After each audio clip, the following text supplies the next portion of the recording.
Estamos comenzando el libro de Lucas, el Evangelio de Lucas. El domingo anterior vimos la introducción, los primeros 4 versículos, y ahora vamos a introducirnos ya en la historia, en lo que Lucas relata. Pero para tener una buena idea del contexto donde se desarrolla esta historia, tenemos que irnos un poquito para atrás. Y cuando digo un poquito, bueno, en realidad bastante para atrás, unos 400 años atrás. Nosotros leemos en el último libro del Antiguo Testamento, el libro de Malaquías, que cierra con una profecía, y a partir de allí ya no hay más revelación de Dios por esos 400 años. Se llaman los 400 años de silencio porque Dios ya no habla más por boca de los profetas. Durante 400 años Dios permanece en silencio. Y la última profecía que figura en el Antiguo Testamento, entonces la leemos en Malaquías capítulo 4. Porque aquí viene el día ardiente como un horno, y todos los soberbios y todos los que hacen maldad serán estopa. Aquel día que vendrá los abrazará, ha dicho Jehová de los ejércitos, y no les dará ni raíz ni rama. Mas a vosotros, los que teméis mi nombre, nacerá el sol de justicia. Y en sus alas traerá salvación, y saldréis y saltaréis como becerros de la manada. Hollaréis a los malos, los cuales serán ceniza bajo las plantas de vuestros pies, en el día en que yo actúe, ha dicho Jehová de los ejércitos. Acordaos de la ley de Moisés, mi siervo, al cual encargué en Horeb ordenanzas y leyes para todo Israel. He aquí, yo os envío el profeta Elías, antes que venga el día de Jehová grande y terrible. Él hará volver el corazón de los padres hacia los hijos y el corazón de los hijos hacia los padres, no sea que yo venga y hiera la tierra con maldición. Así entonces se cierra la voz de Dios en el Antiguo Testamento. Ya no va a haber más profeta en Israel por 400 años. Y se cierra con esta promesa, que va a haber castigo para los malos, que nacerá el sol de justicia, que traerá salvación, y que ese sol de justicia va a estar precedido por Elías. El hecho es que cuando Zacarías hace este anuncio, bueno, Israel estaba bajo el dominio persa.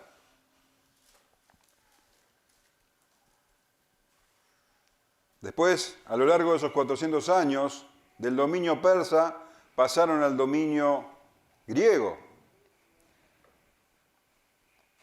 Y esta opresión fue muy dura, duró unos 200 años. Los griegos trataron de que los judíos aceptaran la cultura griega y la religión griega, no lo lograron. Y en los últimos años fue particularmente duro porque Antíoco Epifanes prohibió directamente la religión judía, persiguió a quien quisiera ejercerla y profanó el templo. Realizó sacrificios de cerdos, de animales impuros, y lo llenó de ídolos. Esto provocó la reacción de los judíos y bajo el liderazgo de una familia sacerdotal, los macabeos, lograron la libertad, la independencia de Israel. Una independencia que duró 100 años, pero que no fueron fáciles, porque siempre estuvieron en peligro de invasión de los vecinos y además el mismo gobierno macabeo se empezó a corromper. Entonces pidieron ayuda al Imperio Romano y ustedes conocen que el Imperio Romano no solamente les brindó ayuda, sino que directamente ocupó el territorio. Y esto es algo que los judíos nunca terminaron de aceptar. Si bien los romanos ejercían un dominio bastante benigno, los judíos siempre fueron surgiendo focos de rebelión a lo largo de la historia, hasta que ustedes saben que en el año 70 después de Cristo, esa rebelión llevó a que el imperio romano directamente destruyera Jerusalén. Entonces, cuando Lucas comienza el relato de su evangelio, estaba Israel en esos 400, o habían pasado ya 400 años del silencio de Dios. Estaban bajo la opresión del Imperio Romano y estaban con la esperanza de que se cumpliese la promesa dada por Malaquías. Esperaban verdaderamente el castigo de los malos, esperaban que surgiera el sol de justicia, el Mesías, el Cristo, que iba a ser precedidos por Elías. Y Lucas, leíamos el domingo anterior, cuenta que él investigó todos los sucesos que relata desde el origen y que los puso por orden. Por eso vemos que comienza el relato de su evangelio con un hombre, un anciano, Zacarías. ¿Qué tiene que ver Zacarías en el plan de Dios? ¿Quién era este Zacarías? Bueno, vamos a ver entonces los versículos 5 al 25 del capítulo 1.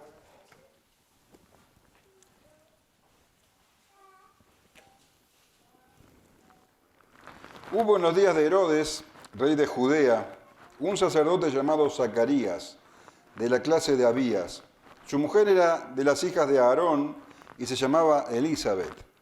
Ambos eran justos delante de Dios y andaban irreprensibles en todos los mandamientos y ordenanzas del Señor. Pero no tenían hijo porque Elisabet era estéril y ambos eran ya de edad avanzada. Aconteció que, ejerciendo Zacarías el sacerdocio delante de Dios según el orden de su clase, conforme a la costumbre del sacerdocio, le tocó en suerte ofrecer el incienso entrando en el santuario del Señor. Y toda la multitud del pueblo estaba fuera orando a la hora del incienso, y se le apareció un ángel del Señor puesto en pie a la derecha del altar del incienso. Y se turbó Zacarías al verle y le sobrecogió temor, pero el ángel le dijo: Zacarías, no temas, porque tu oración ha sido oída, y tu mujer Elisabet te dará a luz un hijo y llamará su nombre Juan. Y tendrás gozo y alegría, y muchos se regocijarán de su nacimiento, porque será grande delante de Dios. No beberá vino ni sidra, y será lleno del Espíritu Santo, aún desde el vientre de su madre. Y hará que muchos de los hijos de Israel se conviertan al Señor Dios de ellos, e irá delante de él en el espíritu y el poder de Elías, para hacer volver los corazones de los padres a los hijos y de los rebeldes a la prudencia de los justos, para preparar al Señor un pueblo bien dispuesto. Dijo Zacarías al ángel: ¿en qué conoceré esto? Porque yo soy viejo y mi mujer es de edad avanzada. Respondiendo el ángel le dijo: yo soy Gabriel, que estoy delante de Dios, y he sido enviado a hablarte y darte estas buenas nuevas. Y ahora quedarás mudo y no podrás hablar hasta el día en que esto se haga, por cuanto no creíste mis palabras, las cuales se cumplirán a su tiempo. Y el pueblo estaba esperando a Zacarías y se extrañaba de que él se demorase en el santuario. Pero cuando salió no les podía hablar y comprendieron que había visto visión en el santuario y él les hablaba por señas y permaneció mudo. Y cumplidos los días de su ministerio, se fue a su casa. Después de aquellos días, concibió su mujer Elizabeth y se recluyó en casa por 5 meses, diciendo: así ha dicho conmigo el Señor en los días en que se dignó quitar mi afrenta entre los hombres. Bien, entonces, Lucas, como cuenta las cosas por orden, primero nos ubica en el tiempo. Dice, hubo en los días de Herodes, rey de Judea. Herodes es un nombre que aparece bastante seguido en los evangelios y aún en el libro de los Hechos. Acá está hablando precisamente de Herodes el Grande, que fue el más importante de una familia de triste fama, cuyos descendientes van a aparecer también, como dije recién, a lo largo del Evangelio y ahí también en el libro de los Hechos. Este sería el padre, Herodes, rey de Judea, un hombre, si bien se lo llama rey, estaba puesto por el Imperio Romano. Y debemos decir que los judíos, o la mayoría de los judíos, tenían cierta simpatía por su forma de gobernar. Él hizo obras en Judea que beneficiaron bastante al pueblo. Por ejemplo, en 2 ocasiones bajó los impuestos. Y por supuesto, ustedes saben, él fue el que mandó a construir el templo, o reconstruir el templo. Por eso, como les decía, cierto sector del pueblo estaban a su favor. Incluso surgió un partido que después en los evangelios también aparecen, que son los herodianos. Bien, Herodes, si bien tenía cierta sabiduría para gobernar, era una persona extremadamente cruel con aquellos que consideraba un peligro. Y cuando digo extremadamente cruel, estoy hablando de una persona monstruosa, porque envió a matar a su esposa, envió a matar a algunos de sus hijos, que consideraba que podían hacer peligrar su gobierno. Y también vemos en el libro de Mateo, en el Evangelio de Mateo, en el capítulo 2, que no dudó en mandar a matar a todos los niños menores de 2 años, nacidos en Belén en el tiempo en que el Señor Jesús había nacido, queriendo impedir de alguna manera, o de esta manera, el surgimiento del verdadero rey, del Mesías. Así que este hombre era el que gobernaba Judea, y hay como un claro contraste acá, marcado por Lucas, porque dice que en esos días, en los días que gobernaba este personaje tan malvado y monstruoso, en el mismo territorio donde él gobernaba, había un hombre completamente distinto. Había un sacerdote llamado Zacarías, de la clase de Abías. Su mujer era de las hijas de Aarón y se llamaba Elizabeth. Un sacerdote. Había muchísimos sacerdotes, ya lo vamos a ver, en Israel. Un cargo de mucha honra, porque los sacerdotes se dedicaban, ustedes saben, a la enseñanza de las Escrituras, a juzgar al pueblo, a aconsejarlo y, sobre todo, a servir en el templo. Dice que este sacerdote era de la clase de Abías.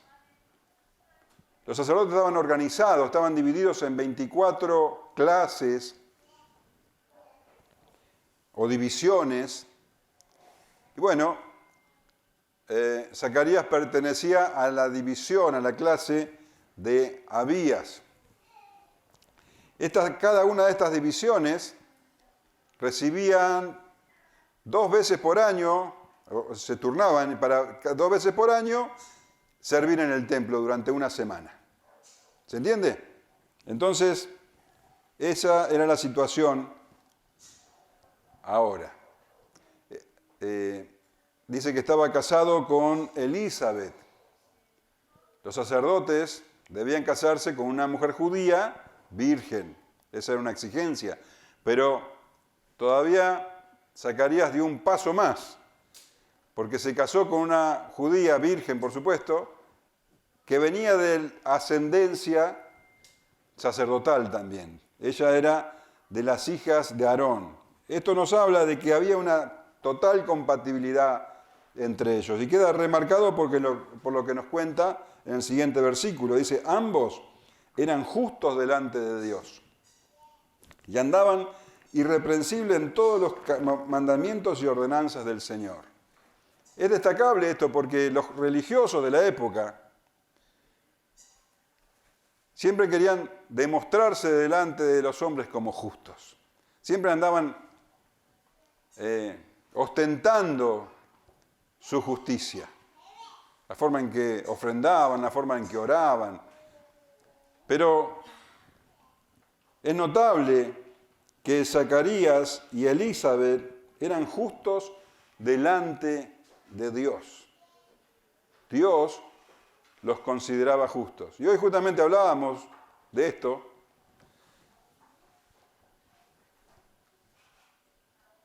Sabemos que nadie puede ser justo delante de Dios por sus obras.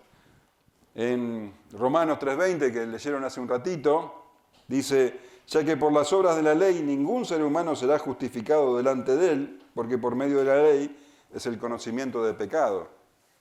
Entonces, Elizabeth y Zacarías fueron justos delante de Dios de la única manera en que Dios puede justificar, que es por la fe. Zacarías y Elizabeth eran justos por la fe, conforme a lo que las Escrituras dicen. Leemos, por ejemplo, Habacuc 2:4. Dice aquí que aquel cuya alma no es recta se enorgullece, mas el justo por la fe vivirá. Zacarías y Elizabeth por medio de la fe fueron hallados justos por Dios. Y esto se manifestaba en su forma de vida. Dice que andaban irreprensibles en todos los mandamientos y ordenanzas del Señor. No fueron justos porque andaban irreprensibles, sino que a causa de la justicia, ellos eran irreprensibles. Lo que está diciendo es que ellos trataban de vivir una vida que glorifica a Dios, trataban de vivir dentro de la voluntad de Dios.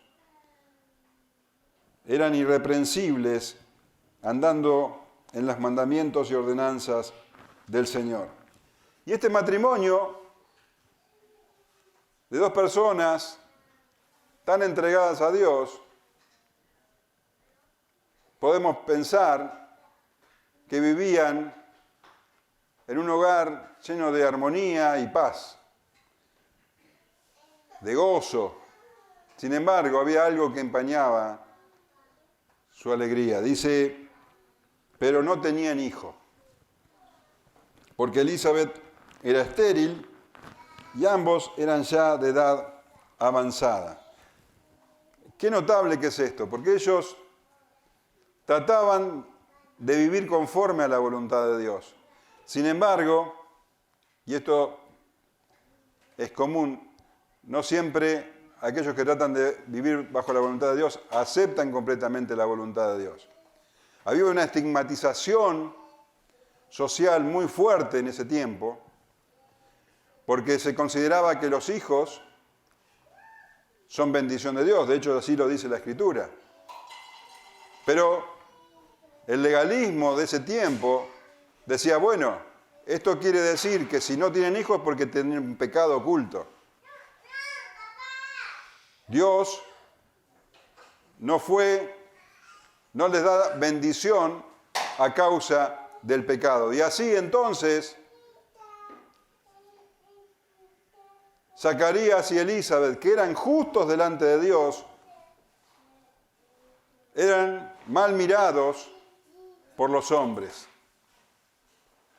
Y ellos sentían que Dios no los había bendecido cuando justamente aquellos que los criticaban y murmuraban alrededor de ellos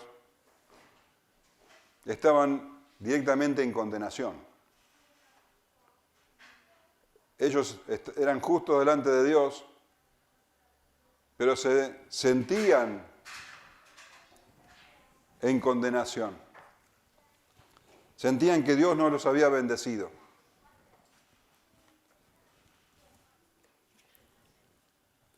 Ahora bien, ¿qué tiene que ver Zacarías dentro del plan de Dios? Leemos en el versículo 8. Aconteció que ejerciendo Zacarías el sacerdocio delante de Dios, según el orden de su clase, conforme a la costumbre del sacerdocio, le tocó en suerte ofrecer el incienso, entrando en el santuario del Señor, y toda la multitud del pueblo estaba fuera orando a la hora del incienso.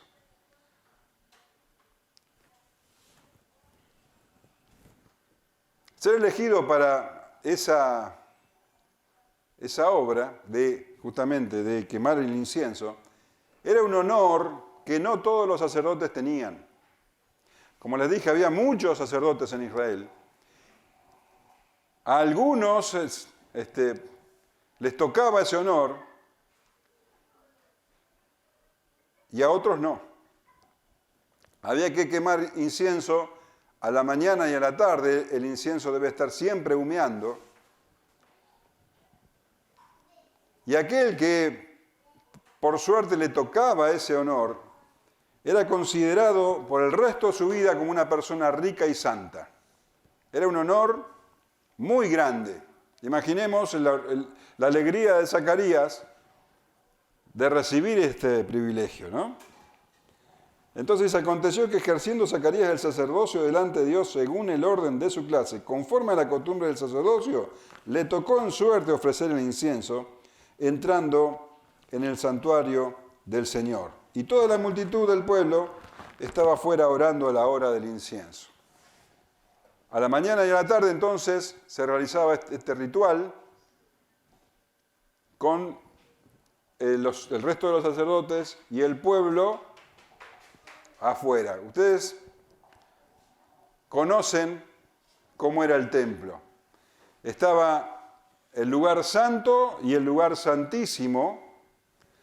Y afuera, digamos, había un patio que se llama el atrio de los gentiles, obviamente todo rodeado por un murallón. El altar del incienso pertenecía en realidad, según la ordenanza de Dios, al lugar santísimo. Pero como no se podía entrar a ese lugar, salvo el sumo sacerdote una vez al año, se lo colocaba en el lugar santo, pero bien cerca del lugar santísimo, o sea, al lado del cortinado por el que se entraba al lugar santísimo. Entonces, el ritual consistía en que el sacerdote entraba al lugar santo seguido por dos ayudantes. Uno llevaba un tazón lleno de brasas que había sacado del altar del holocausto que estaba en el patio. El otro ayudante llevaba un incensario de oro lleno de incienso. Cuando llegaban al altar, el que traía las brasas las esparcía sobre el altar y el otro colocaba el incensario arriba del altar y los dos se iban inmediatamente dejando solo al sacerdote. Había un silencio total. Afuera estaba el pueblo orando en silencio, rostro en tierra. El sacerdote entonces debía tomar el incienso, esparcirlo sobre las brasas y ahí se provocaba el humo y se llenaba de perfume todo el lugar. Ese humo, el incienso quemándose, representaban justamente las oraciones de los santos, las acciones de gracia, y se pedía, todos pedían por la paz de Israel. De hecho, el sacerdote, cuando terminaba de hacer ese ritual, inmediatamente elevaba una oración de gracias y pidiendo por la paz de Israel. E inmediatamente se retiraba, porque no se quedaban mucho tiempo porque tenían miedo de cometer algún tipo de falta delante de Dios. Recordemos que estaban muy cerca del lugar santísimo, un lugar que temían acercarse. Entonces, todos los sacerdotes hacían ese ritual rápidamente. El pueblo sabía que no podía tardar mucho el sacerdote, así que estaban afuera esperando. Y esperaban, y esperaban, y Zacarías no salía. ¿Qué estaba pasando?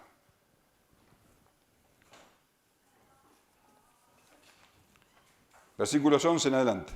Y se le apareció un ángel del Señor puesto en pie a la derecha del altar del incienso. Y se turbó Zacarías al verle y le sobrecogió temor. Pero el ángel le dijo: Zacarías, no temas, porque tu oración ha sido oída, y tu mujer Elizabeth te dará a luz un hijo y llamarás su nombre Juan. Entonces Zacarías estaba ahí, y de pronto tiene esa visión, esa aparición. Un ángel poderoso, resplandeciente, tremendo, delante de él. Podemos imaginar, por lo que dice la palabra, dice, se sobrecogió de temor. Habrá pensado, bueno, evidentemente hice algo malo y ahora viene la ira de Dios sobre mí. Pero el ángel enseguida le da palabras de tranquilidad, le dice: Zacarías, no temas, no vengo a traerte juicio, vengo a traer buenas noticias. Y le dice: no temas porque tu oración ha sido oída. Y Zacarías había terminado de orar, había pedido por la paz de Israel. Y este ángel verdaderamente traía anuncios que tenían que ver con la paz. Pero por lo que leemos después, vemos que no se refería tanto a esa oración como a una oración que Zacarías evidentemente elevó muchas veces, y seguramente junto a su esposa, una oración de la que ya había perdido toda esperanza y capaz que hacía tiempo que ya no elevaba. Le dice: tu oración ha sido oída y tu mujer Elizabeth te dará a luz un hijo y llamará su nombre Juan. Ese era el anuncio que trajo este ángel. Tu mujer Elizabeth, la conocida por nombre, ella, la que estaba estigmatizada por los demás. Bueno, ahora esta mujer, aunque sea avanzada en edad, te dará a luz un varón. Y el nombre que le tenían que poner era Juan, Johanan, que quiere decir Dios es clemente.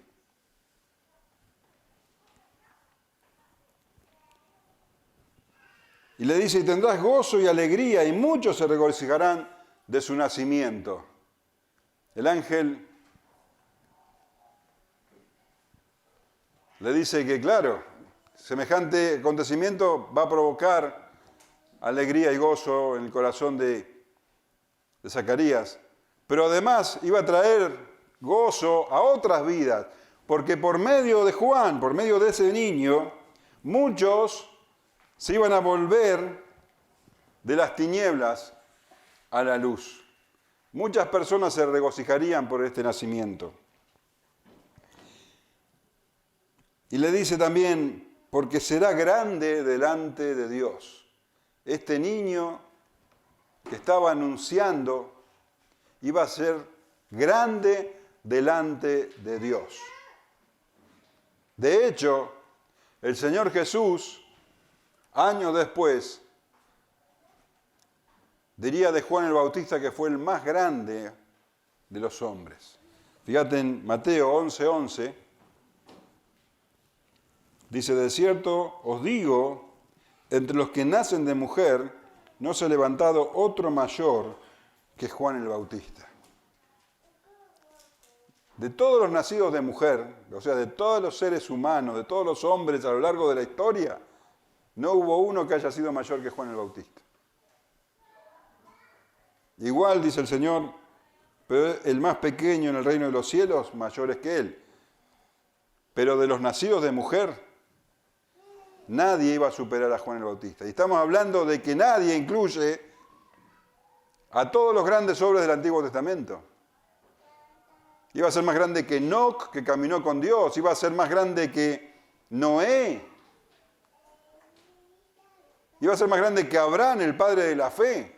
Más grande que Moisés, el gran líder de Israel. Más grande que David, el rey. Más grande que cualquiera de los profetas. Más grande que Isaías, que Jeremías. El más grande de todos. Y le empieza a describir por qué iba a ser el más grande de todos. Dice, no beberá vino ni sidra, y será lleno del Espíritu Santo aún desde el vientre de su madre. Será grande porque no lo atraerá nada de este mundo. No se dejará subyugar por ninguno de los placeres de este mundo. No beberá vino ni sidra. Dice Proverbios 21, el vino es escarnecedor, la sidra alborotadora, y cualquiera que por ellos yerra no es sabio. Juan nunca iba a hablar tonterías. No iban a salir de su boca palabras que tengan que ver o que sean inspiradas por el vino o por la sidra. Todo lo que él iba a hablar iba a ser inspirado por el Espíritu Santo. Desde el vientre de su madre iba a ser lleno del Espíritu Santo. Un hombre completamente guiado, totalmente influenciado, dirigido por el Espíritu Santo. Por esto Juan iba a ser grande delante de Dios. Y dice que hará que muchos de los hijos de Israel se conviertan al Señor Dios de ellos. Por eso muchos se iban a regocijar por su nacimiento. Muchos de los hijos de Israel se iban a convertir. Quiero que notes que está hablando Lucas del pueblo de Israel como no convertido. El pueblo de Israel estaba compuesto por personas no convertidas, personas que estaban en condenación, pero muchos se iban a convertir por el ministerio de Juan el Bautista. Será grande delante de Dios porque muchos se iban a convertir, y será grande de Dios, sobre todo, porque irá delante de él con el espíritu y el poder de Elías, para hacer volver los corazones de los padres a los hijos y de los rebeldes a la prudencia de los justos, para preparar al Señor un pueblo bien dispuesto. Iba a ser el más grande de todos porque iba a tener el ministerio más grande que cualquier hombre podía tener. Él era el encargado de preparar el camino al Mesías. Él iba a ser el que señale al Cordero de Dios que quita el pecado del mundo. Juan iba a ser grande delante de Dios. Juan iba a ser profeta de Dios, pero iba a ser profeta que cumplía a su vez con las profecías. Él era la respuesta a las profecías. La profecía que el pueblo estaba esperando de Malaquías, la última profecía. La última profecía, antes de que comenzaran esos 400 años de silencio, hablaban de él. Acordate, Malaquías 4, 5 y 6. He aquí yo envío el profeta Elías antes que venga el día de Jehová, grande y terrible. Él hará volver el corazón de los padres hacia los hijos y el corazón de los hijos hacia los padres, no sea que yo venga y hiera la tierra con maldición. Él era el Elías. Epa, ¿qué significa esto? ¿Era Elías? ¿Juan el Bautista era el Elías? Y la Escritura dice que sí y dice que no. Cuando le preguntaron a él personalmente, Juan 1:21 dice, y le preguntaron, ¿qué pues? ¿Eres tú Elías? Dijo, no soy. Pero sin embargo el Señor Jesús dijo que sí era. Mateo 17:10 al 13 dice, entonces sus discípulos le preguntaron diciendo, ¿por qué pues dicen los escribas que es necesario que Elías venga primero? Respondiendo Jesús les dijo, a la verdad Elías viene primero y restaurará todas las cosas, mas os digo que Elías ya vino y no le conocieron, sino que hicieron con él todo lo que quisieron, así también el Hijo del Hombre padecerá de ellos. Entonces los discípulos comprendieron que les había hablado de Juan el Bautista. Claro que no era literalmente Elías, aunque el pueblo sí lo esperaba, sino que él vino en el espíritu y en el poder de Elías. Esto quiere decir que él tenía la fe, el valor, el coraje de Elías. Y de hecho los dos tenían tanta convicción en lo que creían y tanto valor que enfrentaron reyes. Elías enfrentó a Acab y Juan enfrentó a Herodes. No a ese Herodes que estaba reinando, sino a uno de sus hijos. Y así terminó. Le cortaron la cabeza. Ahora bien, él era el cumplimiento de la profecía. Él era el que iba a volverse el corazón de los padres a los hijos y a los justos, a los rebeldes a la prudencia de los justos. ¿Por qué? Porque él predicaba arrepentimiento. Él predicaba arrepentimiento y conversión. La única manera en que justamente las relaciones humanas pueden ser restauradas por medio del arrepentimiento. Él era la respuesta entonces a la profecía. Tremendo el mensaje del ángel a Zacarías. Tremenda noticia.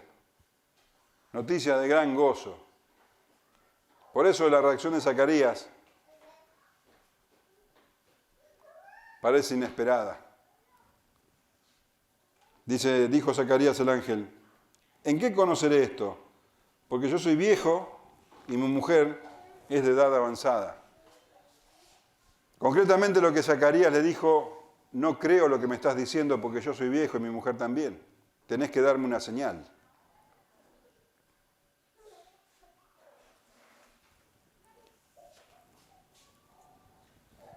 Muy lindo lo que el ángel estaba diciendo, pero Zacarías se conocía, se veía a sí mismo, conocía a su mujer. Imposible que pase eso.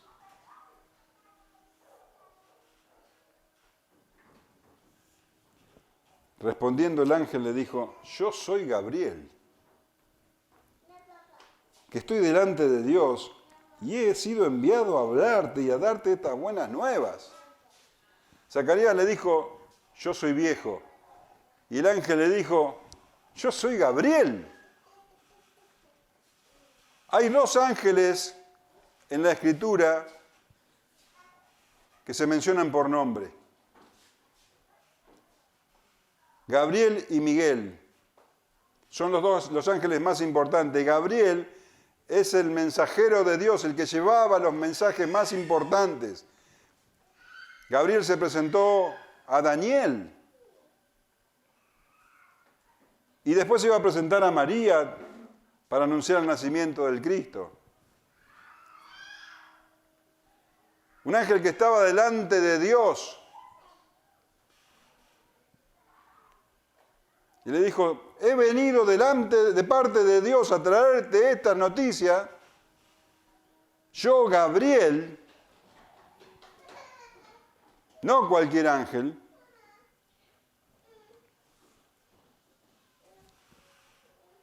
y no creíste. Y le dice, y ahora quedarás mudo y no podrás hablar hasta el día en que esto se haga, por cuanto no creíste mis palabras, las cuales se cumplirán a su tiempo.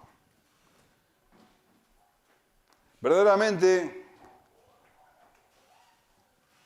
hay que ser bastante incrédulo ante una visión semejante en el lugar donde ocurrió.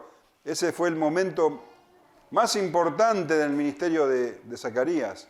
Estaba solo en el templo, al lado de la entrada al lugar santísimo.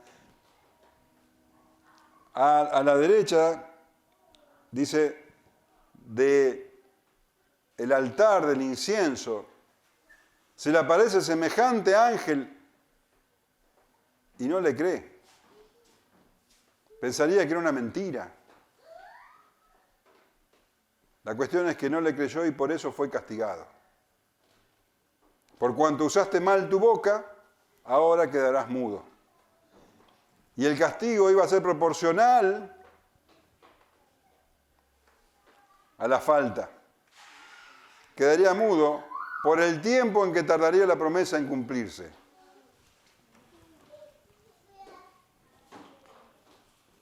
Por cuanto no creíste mis palabras, dice, las cuales se cumplirán a su tiempo. Hasta ese día él quedaría mudo. Mientras tanto estaba el pueblo afuera, mirándose unos a otros posiblemente, preocupados porque evidentemente algo había ocurrido. Hacía rato que Zacarías tendría que haber salido. Y el pueblo, dice, estaba esperando a Zacarías y se extrañaba de que él se demorase en el santuario. Pero cuando salió, no les podía hablar y comprendieron que había visto visión en el santuario. Él les hablaba por señas y permaneció mudo. Después de tanta espera, finalmente aparece Zacarías, pero no puede emitir palabras. Seguramente sus ojos mostrarían algo y su palidez podemos especular. La cuestión que él no podía hablar y trataba de hacerse explicar por señas. Y lo que la multitud entendió es que seguramente había tenido una visión.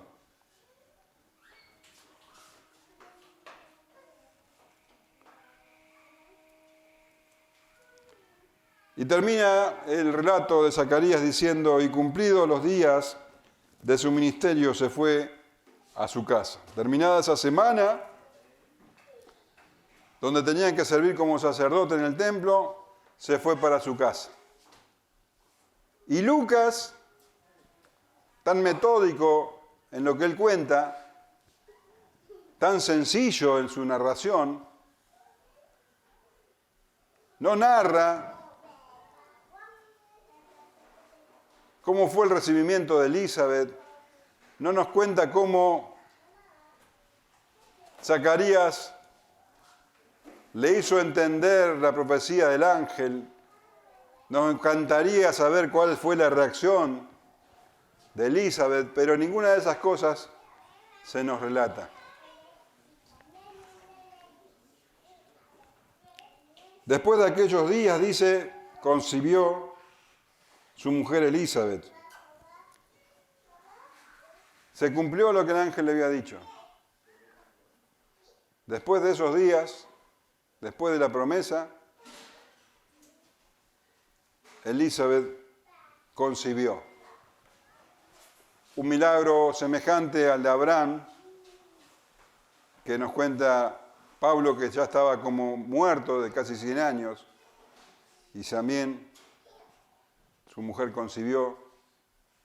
Y dice que ella, Elizabeth, se recluyó en casa por 5 meses, diciendo, así ha hecho conmigo el Señor en los días en que se dignó quitar mi afrenta entre los hombres. Es curioso la actitud de Elizabeth. Cuando supo que estaba embarazada, dice que se recluyó 5 meses. Podemos pensar que ella se guardó esos 5 meses para no ser vista por los hombres y las mujeres. Y cuando finalmente salió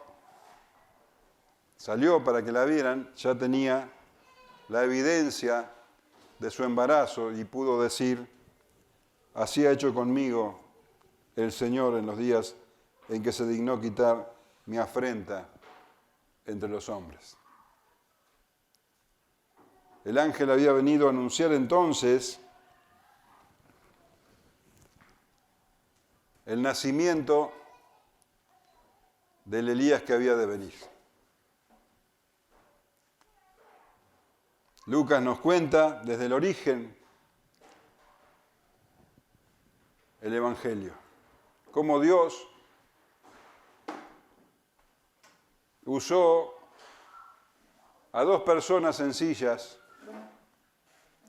a 2 creyentes sinceros pero imperfectos, como cualquiera, para sus propósitos. Creyentes que tenían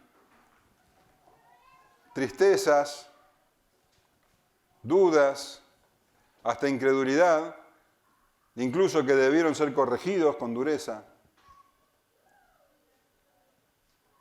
Creyentes que no tenían ni idea de lo que Dios estaba haciendo, de cuál era el plan de Dios y de cuál era su papel en ese plan. Creyentes como vos y como yo. Dios usa a ese tipo de personas para llevar a cabo su obra. Lucas entonces comienza el relato de la historia más grande jamás contada. Y lo hace hablando de 2 personas sencillas y humildes que fueron usadas por Dios conforme a su propósito.